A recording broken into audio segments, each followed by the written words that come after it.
হচ্ছে সঞ্চারীতে, ওই আমাকে এখানে এনেছে, কিন্তু এই বিজনেস প্ল্যান দেখে আমি এখানে আসিনি।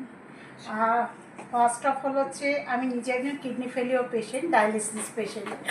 আমার উইকলি 2 বার করে ডায়ালিসিস হয়। তো আমার মার্চ মাসে আমার বাড়িতে একটা অ্যাক্সিডেন্ট ঘটে, আমার দিদির একটা কিডনি বাদ যায়। তো সেই সময় আমার বাড়িতে খুব ক্রাইসিস ছিল, আমার দিদির একটি মাত্র মেয়ে। তো আমার দিদির এমন কন্ডিশন হয়েছিল এই যায় ওই যায় অবস্থা।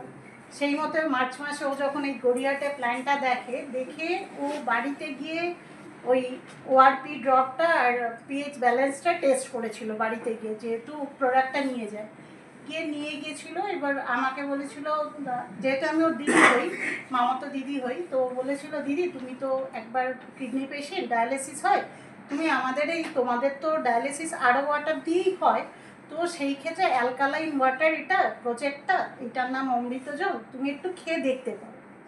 তা আমি ওকে বিশ্বাস করে আমি ডাক্তারকেও জিজ্ঞেস করিনি, আমি অলরেডি খাওয়া শুরু করেছিলাম। আমার কিছু প্রবলেম ছিল, মানে আমি বাই ডিফল্ট 2020-তে নভেম্বরে যখন কোভিড হয় আমি 5 টাইমস পজিটিভ হয়েছিলাম, অনেক প্রবলেম ছিল, প্যারালাইসিস হয়ে গেছিলাম। তো ও জানে আমার অনেক প্রবলেম।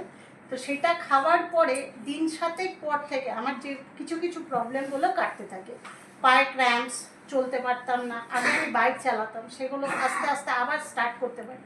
তো যখন ওকে বিশ্বাস করে খেয়ে ভালো লাগলো, যখন ওকে বললাম বড় ফাইল দিতে, তো বড় ফাইল আবার দিল, তখন আমি জয়েন করিনি।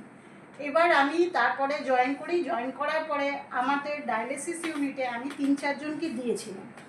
তাদের মধ্যে কালকে তাদের একটা মানে ফিডব্যাক হচ্ছে, একজনের 13.79 তার ক্রিয়েটিনিন লেভেল ছিল, তার সপ্তাহে 3টে করে ডায়ালিসিস হতো। ন্যাচারালি একটা ডায়ালিসিস 4 ঘন্টা হয়, ওনার 5 ঘন্টা করে দিতে হতো তার, ঠিক আছে।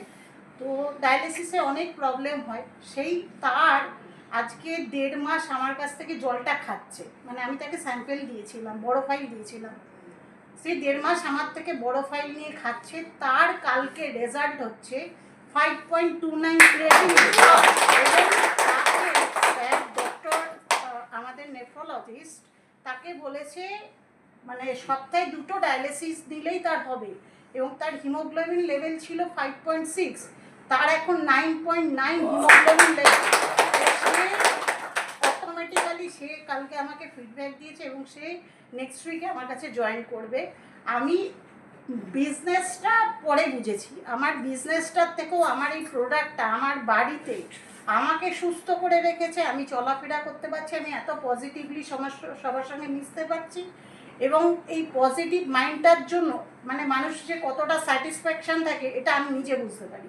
আর আমার দিদি যেখানে একটা কিডনি বাদ যাওয়ার পরে একদম মেন্টালি একটা ডিপ্রেসড হয়, একটা মানুষের একটা অঙ্গ বাদ গেলে যেটা হয়ে যায়, সেটার থেকে এখন অনেকটা রিকভার করেছে। তার ডক্টর তাকে মানে স্টুল পাস করানোর জন্য ডেইলি 7টা করে ট্যাবলেট দিয়েছিল, সেখানে তার এখন একটা ট্যাবলেট লাগে। এবং আমার দিদির মেয়ের ওই একটু হেভি ওয়েট, 10 বছর বয়স, সে তার ওয়েট মানে তার ন্যাচারালি আস্তে আস্তে করে তাকে একবার করে দিচ্ছি, তাকে এবার থেকে তার দুবার করে দেব, তার আস্তে আস্তে করে তাকে 1 কিলো 2 কিলো করে সে ওয়েট লস করবে। এই মানে অমৃত জল এখানে এই জন্যই বলছি আমি, মানে এটা অমৃত জলই, কারণ এইটা থেকে আমি একটা ডায়ালিসিস পেশেন্ট, মানে বুঝতে পারছেন 2টা কিডনি ফেলিওর, আমি এখানে আপনাদের সঙ্গে মিশে কথা বলতে পারছি, হাসি খুশিতে রয়েছি, চলাফেরা করতে পারছি। আমার বাড়িতে আমি কতটা ফ্রেশ মাইন্ডে রয়েছি, আমার বাড়িতে একটা কিডনি পেশেন্ট, সে সুস্থ রয়েছে, আমার দিদির মেয়ে সে সুস্থ রয়েছে, আমার বোন, আমরা দুজনে মিলে এই জায়গাটাকে এমন জায়গা তৈরি করতে চাই। বিজনেসের থেকেও আমরা চাই আমাদের পরিবেশটাকে সুস্থ করে তুলতে, এটাই হচ্ছে বিজনেস এনভায়রনমেন্ট। আমরা যদি পরিবেশটাকে সুস্থ করতে পারি, এখন সব জায়গায় এনভায়রনমেন্ট অ্যাচিভমেন্ট বলে, এনভায়রনমেন্টকে যদি আমরা সুস্থ করতে পারি, সেই ক্ষেত্রে আমাদের অটোমেটিক্যালি আমরা নিজেও সুস্থ থাকবো, আমাদের পকেটও সুস্থ থাকবে, আমরা সব দিক থেকে হেলদি থাকবো। ঠিক আছে, থ্যাংক ইউ।